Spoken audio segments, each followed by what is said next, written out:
सदी हुई राजनीति, मुखर वक्ता, भरोसेमंद चेहरा, बेहद लोकप्रिय।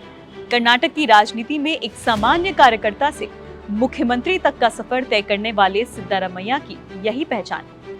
नमस्ते, मैं हूं रिया श्री और आप देख रहे हैं एबीपी लाइव की नई सीरीज व्यक्तित्व।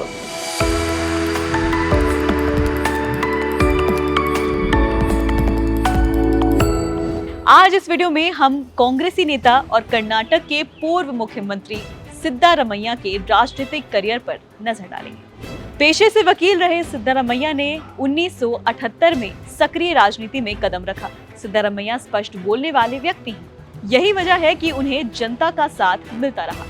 सिद्धारमैया कुरुबा समुदाय से नाता रखते हैं, हालांकि वो दूसरे समुदायों पर भी अच्छा प्रभाव रखते हैं। 1978 में वकालत को छोड़ राजनीति की राह पकड़ी और भूख मुक्त कर्नाटक के सपने को सच करने निकल पड़े।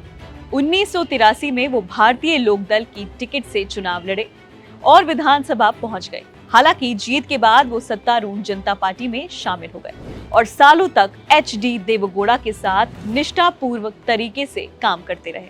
1985 में प्रदेश में मिड टर्म चुनाव हुआ तो सिद्धारमैया फिर विधानसभा पहुंच गए। इस बार उन्हें जनता पार्टी सरकार में मंत्रिमंडल में शामिल किया गया।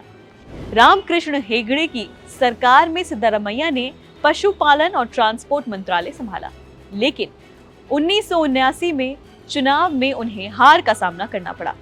5 साल बाद 1994 में वो फिर से चुनाव जीते और देवेगौड़ा सरकार में उन्हें वित्त मंत्री पद मिला।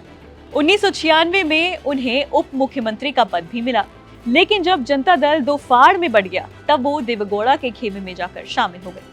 जेडीएस में उन्हें देवेगौड़ा के बाद सबसे बड़ा नेता माना जाने लगा। देवेगौड़ा से उनकी नजदीकी की वजह से माना गया कि देवेगौड़ा के बाद वो जेडीएस के नेता होंगे, उन्हें कमान मिलेगी, लेकिन हुआ उसके उलट।